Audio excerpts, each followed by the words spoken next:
కంచి కామకోటి పీఠం వారి Shri Chandrasekhara Saraswati మహావిశ్వవిద్యాలయం. Inter marks ఆధారంగా స్కాలర్షిప్స్ తో కూడిన అడ్మిషన్లు.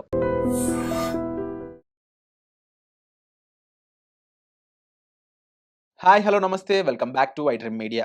ఈరోజు మనతో సర్టిఫైడ్ ఫైనాన్షియల్ ప్లానర్ అయిన మాధవిరెడ్డి గారు స్టాక్ మార్కెట్ అయ్యుండొచ్చు, రకరకాల ఇన్వెస్ట్‌మెంట్ ప్రొడక్ట్స్ అయ్యుండొచ్చు. ఈ యుద్ధం సమయంలో ముఖ్యంగా చాలా అన్‌స్టేబుల్‌గా ఉన్నాయి. మరి ఇలాంటి టైంలో మీకు మంచి రాబడి రావాలంటే ఎలాంటి ప్రొడక్ట్‌లో ఇన్వెస్ట్ చేయాలి? ముఖ్యంగా మిడిల్ క్లాస్ వాళ్ళు అయ్యుండొచ్చు, సాలరీడ్ ఇండివిడ్యువల్స్ అయ్యుండొచ్చు, ఈవెన్ కాస్త ఎక్కువగా సంపాదించే వాళ్ళైనా సరే వాళ్ళ హార్డ్ ఎర్న్డ్ మనీని ఇలాంటి ప్రొడక్ట్‌లో పెడితే డెఫినెట్‌లీ మంచి రాబడులు వస్తాయని చెప్తా ఉన్నారు. మరి ఆ ప్రొడక్ట్ ఏంటో తెలుసుకుందాం ఈరోజు ఎపిసోడ్‌లో. Hi ma'am. హలో అండి.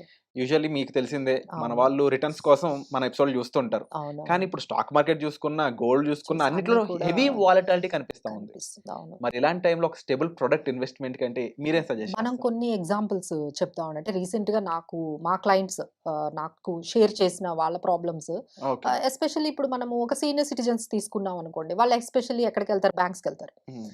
వాళ్ళకి ఇంకెక్కడికి వెళ్లరు. వాళ్ళ ఎఫ్‌డి. ఎఫ్‌డీ‌లకి వెళ్ళిపోతారు. ఆ బ్యాంక్‌లోకి. అక్కడ నిజంగా సేఫా అంటే సేఫ్ కాదనే నాకనిపించిందండి. హ్మ్. ఎందుకంటే ఆయన చెప్పిందేంటంటే వాళ్ళ దగ్గర ఎఫ్‌డీ ఏదైతే ఉందో ఆ అమౌంట్ చూసి దాన్ని యూలిప్స్‌లోకి కన్వర్ట్ చేసేసారు. ఓకే. ఆ! ఆయన నాకు కాల్ చేసి, "మేడం ఇలాగా నా ఎఫ్‌డీలో అమౌంట్ చూసి వాళ్ళు యూలిప్స్‌లోకి కన్వర్ట్ చేశారు. సో, ఇది మంచిదే." ఆయనకి ఆల్‌మోస్ట్ 65 ఇయర్స్ అండి. ఇప్పుడు లిప్ చేసుకుంటారు. ఇప్పుడు యూలిప్ అసలు ఆయనకసలు తెలియనే తెలియదంట అది ULIP product. Without his concern you అంటే లిప్ చే మంచిదే మ్యూచువల్ ఫండ్స్ అని పెట్టిచ్చేసారంట. ఓకే. ఓకే. మ్యూచువల్ ఫండ్స్ అని మీకు 5 ఇయర్స్ అవ్వగానే ఇంత రిటర్న్స్ ఒస్తాయి. అంటే పాస్ట్ రిటర్న్స్ చూపిస్తారు కదండీ! అవునవును. సో, ఈ రిటర్న్స్ చూడగానే వీళ్ళు కన్విన్స్ అయిపోతున్నారు. అంటే బట్ ఇప్పుడున్న పాస్ట్ రిటర్న్స్. సిట్యుయేషన్ ఇప్పటికి సిమిలర్. ఆ! వాళ్ళెప్పుడో వచ్చిన రిటర్న్స్ చూపించేసి, అసలు వాళ్ళకి అది సూటబుల్ ప్రొడక్ట్ కాదండి. ఎప్పుడైతే 65 ఇయర్స్ అయ్యారో అది యూలిప్ ప్రొడక్ట్‌ని అసలు వాళ్ళు తీసుకోకూడదు. బట్ అంటే వీళ్ళు చేస్తున్న అంటే బ్యాంక్స్ ఎస్పెషల్లీ మిస్ సెల్లింగ్ అనేది బాగా జరుగుతుంది. ఈ ప్రాబ్లమ్స్ అన్నీ సీనియర్ సిటిజన్స్ బాగా ఫేస్ చేస్తున్నారు. ఓకే. వాళ్ళు ఒక బ్యాంక్‌కి తప్ప ఇంకెక్కడికి వెళ్లరు హ్మ్. జనరల్‌గా. సో, అక్కడ కూడా ఇలాంటివి జరుగుతున్నాయి ఇన్వెస్ట్‌మెంట్ విషయంలో. So, next let's get back to ఈ లోయర్ క్లాస్ గాని, మిడిల్ క్లాస్ వీళ్ళు ఎక్కువగా ఏం చేస్తున్నారు? ఇప్పుడు రీసెంట్‌గా మనం చూస్తున్న మైక్రో ఫైనాన్స్. హ్మ్. ఎక్కడ ఇంట్రెస్ట్ ఎక్కువగా వచ్చేస్తుందో అక్కడ వెంటనే ఇమ్మీడియేట్‌గా తొందరగా డబుల్ అయిపోవాలి. ఇంకా ఎన్ని రోజులు ఇట్లా ఉంటాము. ఓ 2 ఇయర్స్‌లోనే మనం డబుల్ అయిపోవాలి. మనం కూడా బాగా రిచ్ అయిపోవాలి. షార్ట్ టర్మ్‌లో రిచ్ అయిపోవాలి. అనగానే వీళ్ళేంటంటే తక్కువ నాలెడ్జ్ ఉంటుంది. బట్ యాస్పిరేషన్స్ ఎక్కువుంటాయి. ఓకే. ఈ రేంజ్ ఉన్న వాళ్ళకి. వీళ్ళేం చేస్తూ ఉంటారు, చిట్స్‌కి వెళ్ళిపోవడము. చిట్స్‌లో పెట్టేయడము, లేకపోతే నైబర్స్ ఏదో కట్టారని వీళ్ళు వెళ్లి ఇలాంటి డిఫరెంట్ స్కీమ్స్‌లో అంటే మీకు 30% రిటర్న్‌లు లేకపోతే 2 ఇయర్స్‌లో డబుల్ అయిపోయే రిటర్న్స్ ఇలాంటి ఆశలన్నీ చూపించి, వీళ్ళు కట్టారు, వీళ్ళకి ఇన్ని డబ్బులొచ్చాయని చెప్పి వాళ్ళ చేత నమ్మించి, ఇలాంటివన్నీ కూడా తర్వాత బయట ఇంట్రెస్ట్‌లకి తిప్పడం అండి. ఈ మధ్య బాగా నేర్చుకున్నారు. ఈళ్ళేంటంటే 24%, 36%. అరే! ఈ మ్యూచువల్ ఫండ్స్‌లో వీటిల్లో పెట్టుకుంటే ఏమొస్తాయి 15%, 12% అని చెప్తున్నారు. ఇక్కడైతే నాకు 36% వస్తుంది. అసలు నిజంగా వాళ్ళు చెప్పే ప్రాబ్లమ్స్ ఏంటంటే, మేడం డబ్బులిచ్చాను ఆళ్ళందరూ మా ఫ్రెండ్స్. ఇప్పుడు వాళ్ళు తిరిగి ఇవ్వట్లేదు. నేనేం చేయలేను. హ్మ్. అలానే మా రిలేటివ్స్. వాళ్ళు తిరిగిచ్చారు. ఏం చేయలేకపోతున్నాను. సో, ఇప్పుడేం జరుగుతోంది? సో, వీళ్ళేమనుకున్నారు 24% ఇచ్చేస్తారు. వాళ్ళు మళ్ళీ మంత్లీ ఇవ్వరు. ఇయర్‌కి ఎప్పుడో ఒకసారి ఇస్తారంట. వాళ్ళు నాకు షేర్ చేస్తుంది. మేడం ఇలా రెంట్‌కి మేము అదే ఇంట్రెస్ట్‌కి తిప్పుతూ ఉన్నాము. వాళ్ళు ఇయర్‌కి ఒకసారి ఇస్తారు సార్. మరి ఎప్పుడైనా డబ్బులు అవసరమైతే ఇవ్వరు మేడం.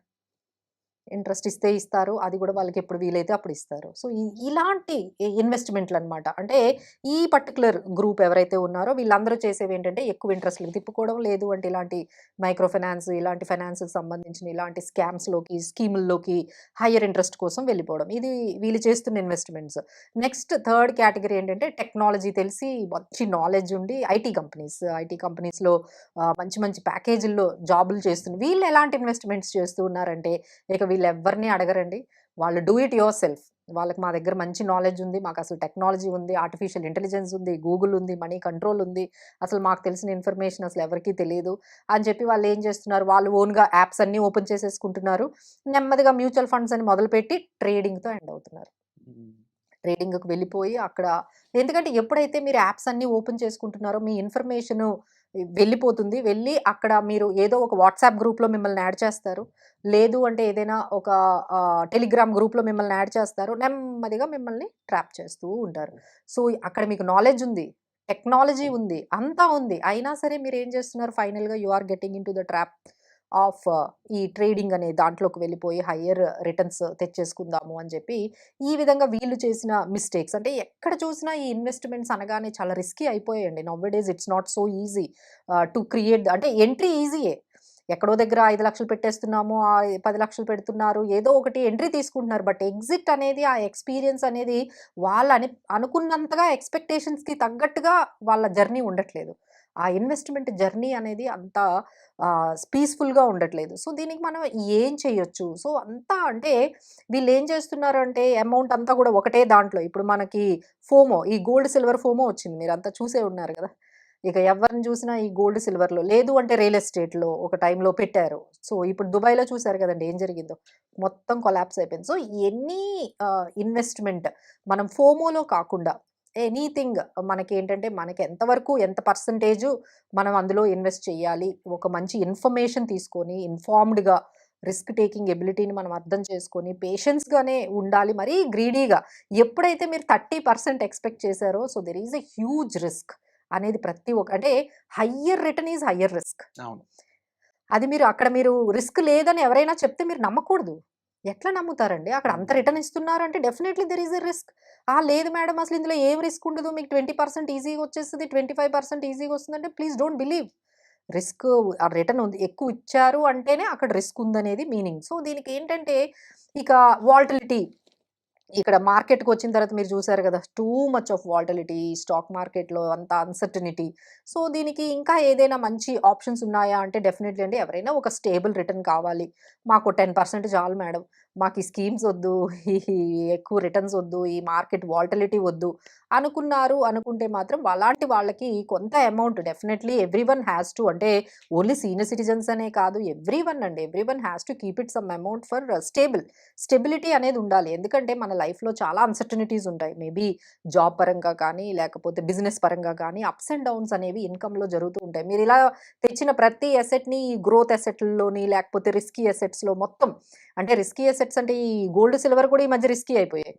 అవి కూడా సేఫ్గా ఏం కనిపించట్లేదు, అక్కడ కూడా టూ మచ్ ఆఫ్ వాల్టిలిటీ. ఇలా మనము real estate, gold and silver, లేకపోతే ఈ స్కీమ్స్, మార్కెట్, ఈ స్టాక్ మార్కెట్స్ అని కాకుండా కొంత అమౌంట్ మనకి కొంత డెట్ ఇన్స్ట్రుమెంట్స్లో పెట్టుకోవాలండి. ఇందులో మనకి మంచి ఆప్షన్స్ ఉన్నాయి. మున్సిపల్ బాండ్స్ ఉన్నాయి, గవర్నమెంట్ సెక్యూరిటీస్ ఉన్నాయి, అలానే మన తెలంగాణ గవర్నమెంట్ నుంచి వచ్చిన కొన్ని బాండ్స్ కూడా ఇష్యూ చేస్తున్నారు.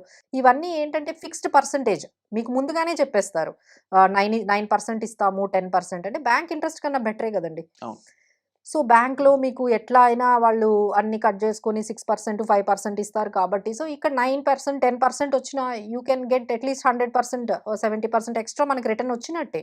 సో ఈ బాండ్స్ని మీరు కొంచెం రిలై చేయొచ్చండి. అలానే మ్యూచువల్ ఫండ్స్ ద్వారా మనకి డెట్ ఫండ్స్ ఉన్నాయి, మ్యూచువల్ ఫండ్స్ ద్వారా బ్యాలెన్స్డ్ ఫండ్స్ ఉన్నాయి, మ్యూచువల్ ఫండ్స్ ద్వారా మనకి ఈ పర్టికులర్ బ్యాలెన్స్డ్ అడ్వాంటేజ్ ఫండ్స్ ఉన్నాయి, ఈ హైబ్రిడ్ అగ్రెసివ్ ఫండ్స్ కానీ, హైబ్రిడ్ లేకపోతే మనకి డెట్ ఫండ్స్ కానీ, ఇలాంటి చాలా కేటగిరీస్ అయితే ఉన్నాయండి.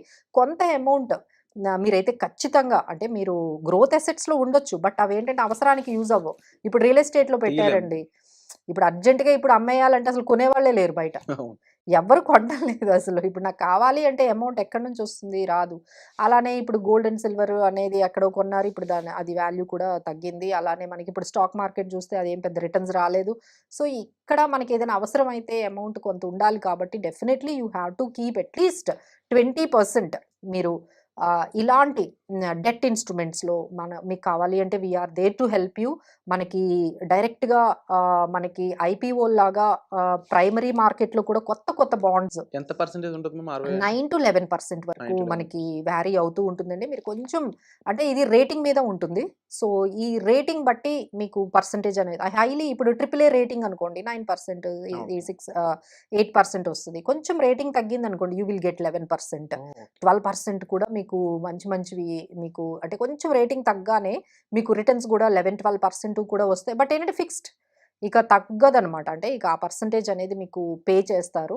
సో అలాంటి రేటింగ్ ఉన్న బాండ్స్ని మనము తీసుకోవచ్చు. ప్రైమరీ మార్కెట్లో మీరు డైరెక్ట్గా తీసుకోవచ్చు, లేదా సెకండరీ మార్కెట్లో కూడా అవైలబుల్గా ఉంటుంది.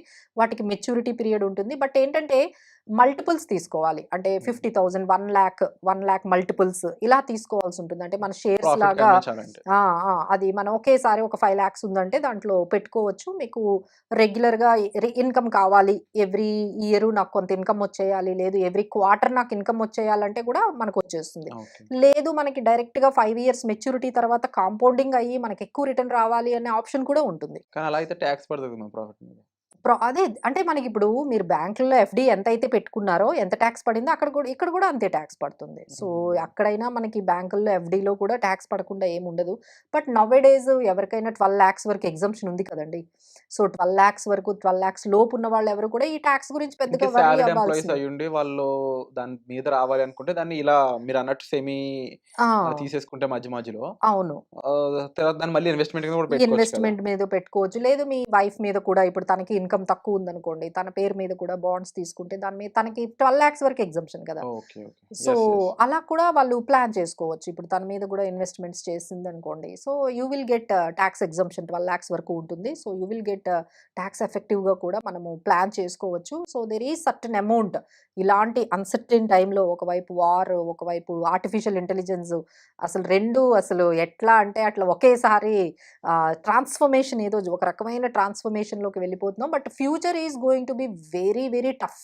అంత ఈజీగా అయితే లేదండి. It's going to be very tough. ఎవరైతే ఫైనాన్షియల్గా సౌండ్, స్టేబుల్ ఫౌండేషన్ ఎవరైతే ఉన్నారో వాళ్ళైతేనే సర్వైవ్ అవ్వగలరండి. ఎవరైతే ఫైనాన్షియల్గా స్టేబుల్ ఫౌండేషన్ లేని ఫ్యామిలీస్ ఏవైతే ఉన్నాయో డెఫినెట్లీ అంటే మనం తీసుకునే ప్రతి డెసిషన్, ఏవైతే కొంచెం సౌండ్ డెసిషన్స్ ఎవరైతే తీసుకున్నారో వాళ్ళు కొంచెం సర్వైవ్ అవ్వగలుగుతున్నారు. ఎవరైతే బ్యాడ్ డెసిషన్స్ తీసుకున్నారో, ఫైనాన్షియల్ డెసిషన్స్ తీసుకున్నారో వాళ్ళందరూ కూడా ఇప్పుడు బాగా సఫర్ అవుతున్నారు. That could be buying A plot, అలాంటివన్నీ కూడా డెసిషన్సే కదండి. బయింగ్ ఏ ప్లాట్, గోల్డ్ Money block తీసేసుకొని అయిపోయి. మనీ బ్లాక్ అయిపోతుంది. అలానే గోల్డ్ అయి తీసేసుకున్నారు, అక్కడ బ్లాక్ అవుతుంది. దాని మీద ఏం రిటర్న్స్ రావు, రెగ్యులర్ రిటర్న్స్ ఏమీ రావు. సో ఇలాంటి మిస్టేక్స్ అన్నీ కూడా చేసేసి, ఇలాంటివన్నీ అంటే లేదు అంటే ఒక ఇల్లు తీసేసుకున్నారు, దాని మీద ఈఎంఐ కడుతూ ఉన్నారు, 1,50,000, 80,000 ఈఎంఐలు కడుతున్న వాళ్ళు ఉన్నారు. సో ఇలాంటి డెసిషన్స్ తీసుకొని సఫర్ అవుతున్నారు వాళ్ళు కూడా చాలామంది ఉన్నారండి. బట్ ఫైనల్గా మేము చెప్పేది ఏంటంటే, ఎవరైతే గుడ్ డెసిషన్స్, మంచి సౌండ్ డెసిషన్స్ ఎవరైతే ఫ్యామిలీ అంతా కలిపి తీసుకున్నారు, ఎందుకంటే ఇందులో అందరి మీద ఎఫెక్ట్ పడుతుంది. ఫ్యామిలీలో మీరు డెసిషన్ తీసుకుంటే మీ పిల్లల మీద, వాళ్ళ చదువు మీద, వాళ్ళ ఫ్యూచర్ మీద, అందరి మీద కూడా మీరు తీసుకునే ప్రతి డెసిషన్ కూడా ఇంపాక్ట్ పడుతుంది. కాబట్టి ఏవైతే మీ డెసిషన్స్ ఉన్నాయో రిగార్డింగ్ పర్సనల్ ఫైనాన్సెస్ ఒక్కసారి ఎక్స్పర్ట్స్తో కూర్చొని కన్సల్ట్ చేసి మాట్లాడి అప్పుడు అది మనకు సూటబుల్ అవుతుంది. అంతేగాని మా పక్కింటి వాళ్ళు ఇల్లు కొనుక్కున్నారు, వాళ్ళు గోల్డ్ కొనుక్కున్నారు, వాళ్ళు కారు కొనుక్కున్నారు, వాళ్ళు ఇల్లు కొనుక్కున్నారు, లేకపోతే వాళ్ళు ఇన్సూరెన్స్ ప్లాన్ కొనుక్కున్నారు, లేకపోతే వాళ్ళు ఏదో జాయిన్ అయ్యారు స్కీమ్లో, ఇలా వీళ్ళు చేశారని మీరు చేశారంటే మాత్రం definitely it will be going to be a very very massive hit అయితే జరుగుతుందండి. మీకు మీ సిచ్యువేషన్, మీ ఫ్యామిలీకి తగ్గట్టుగా ఏది బాగుంటుందో అదే చేసుకోండి. సో దానికోసం మీరు కన్సల్ట్ అవ్వచ్చు. We are there to help you. Thank you ma'am. ఇలాంటి టైంలో డెఫినెట్లీ ఇలాంటి బాండ్స్ మీరు ఏదైతే చెప్పారో అవునండి, ఈ ఉండాలి. ప్రొడక్ట్ అనేది డెఫినెట్లీ హెల్ప్స్ అన్నమాట. అవునండి, ముఖ్యంగా ఎవరైతే ఇండివిజువల్ సాలరీడ్ ఎంప్లాయీస్ ఉన్నారో వాళ్ళకి. అవునండి. అండ్ ఇలాంటి ఒక ప్రోడక్ట్ ఉందని చాలా మందికి తెలియకపోవచ్చు బహుశా. సో దీని మీద మరింత ఇన్ఫర్మేషన్ కావాలనుకుంటున్నట్లయితే మీరు డెఫినెట్లీ మ్యామ్ సంప్రదించవచ్చు. ఇక మీకున్న డౌట్స్ని మన కామెంట్ సెక్షన్లో చెప్పండి. వచ్చే ఎపిసోడ్లో మళ్ళీ కలుద్దాం. Thank you so much. And for more videos, Please subscribe to iDream. Please subscribe to iDream. Please subscribe iDream. And please subscribe to iDream. For more videos, subscribe to iDream. please like, share and subscribe to the channel. Congratulations, iDream. subscribe to iDream. Subscribe to iDream. So subscribe to iDream Media. iDream team అందరికి huge congratulations. Please subscribe iDream Media. Please subscribe to iDream. Subscribe iDream. Please subscribe to iDream. iDream అంటే నా కళల ఛానల్ను subscribe చేసుకున్న నోరు తిరుగుతలేదు, మీరైతే గంట గుర్తు కొట్టండి. For more such videos, please subscribe to iDream. Subscribe to iDream. Please subscribe to iDream. Please subscribe iDream Media. Please do subscribe to iDream. Please subscribe to iDream Media. For best entertainment and information, please subscribe iDream. And don't forget to subscribe to iDream.